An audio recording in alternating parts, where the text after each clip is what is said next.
Tranquillement, on voyait que la maman qui perdait des capacités, on voyait que ça le touchait. C'était normal aussi, on l'accompagnait là-dedans. Il y avait l'espace ici pour exprimer tout ça. Ça le préoccupait, ça l'inquiétait. À un moment donné, la maman, elle ne parlait plus, elle ne les reconnaissait plus. Ça le perturbait.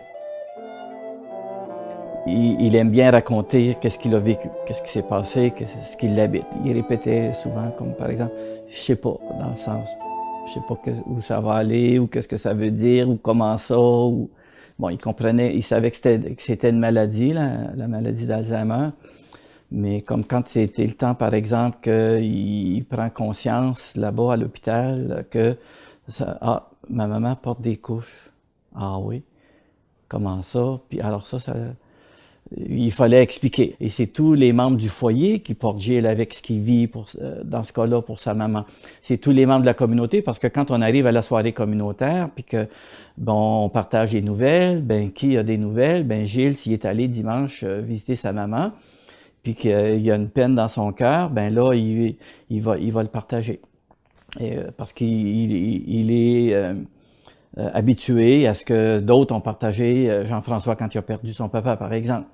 Alors il est n'importe quelle nouvelle, triste ou joyeuse, on les met en commun, puis et tout le monde porte ça. Bon, Gilles aime bien les câlins et beaucoup de gens, donc beaucoup de gens vont aller le consoler, lui parler, donc il se sent pas seul. Alors au fur et à mesure que la maladie avançait de sa maman, ça le préoccupait beaucoup parce qu'à un moment donné, il a compris qu'elle allait mourir.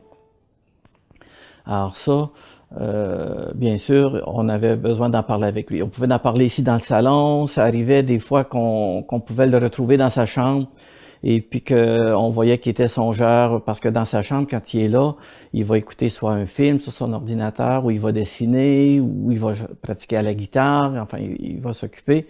Et quand on arrive dans la chambre, qui est sur le lit ou sur la chaise, bon, Gilles, qu'est-ce qu'il y a? Ben, je sais pas. Ben non, il y a quelque chose, Gilles. Oui, ma mère, ben là, elle parle plus. Alors, il exprimait. Ça pouvait aller en longueur à un moment donné, répéter les mêmes choses 2 fois, 3 fois, 4 fois. Puis à un moment donné, il faut arrêter le tourbillon, puis oups, regarde, on va sortir de là, on va passer à d'autres choses. Alors, il fallait comprendre qu'on devait jongler un peu en lui donnant le temps, la possibilité, l'espace d'exprimer. Qu'est-ce qu'il avait besoin d'exprimer, et en même temps que, ben, regarde, ok, c'est assez, c'est exprimé, là, maintenant, on peut passer à autre chose.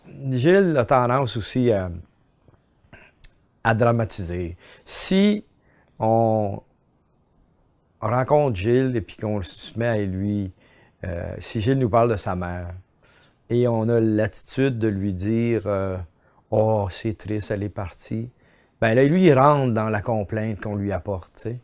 Et on ouvre une porte, puis il va rentrer dedans, tu sais. Donc, c'est peut-être de ramener les choses en lui disant tout le temps, tu sais, ben, regarde, mon Gilles, tu sais, tu l'as eu longtemps, ta mère, c'était quelqu'un d'extraordinaire, tu sais, puis, tu sais. Donc, dédramatiser, tu sais, parce que si on dramatise, il embarque, puis c'est un fin comédien.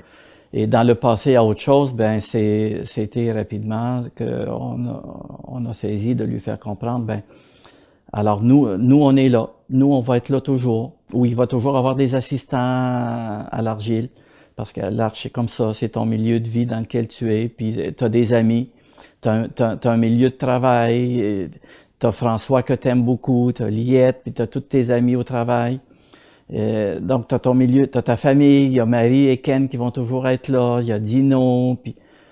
Alors, ça le rassurait.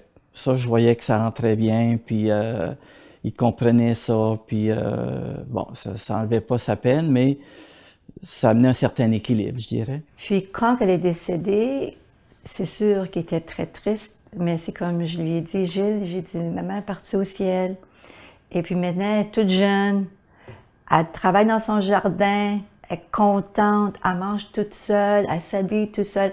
Ça lui soulageait.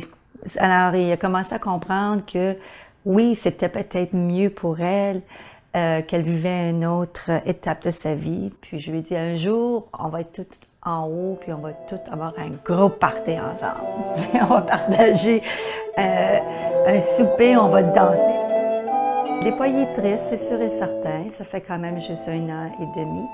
Mais quand je lui mentionne ces choses-là, ça lui soulage.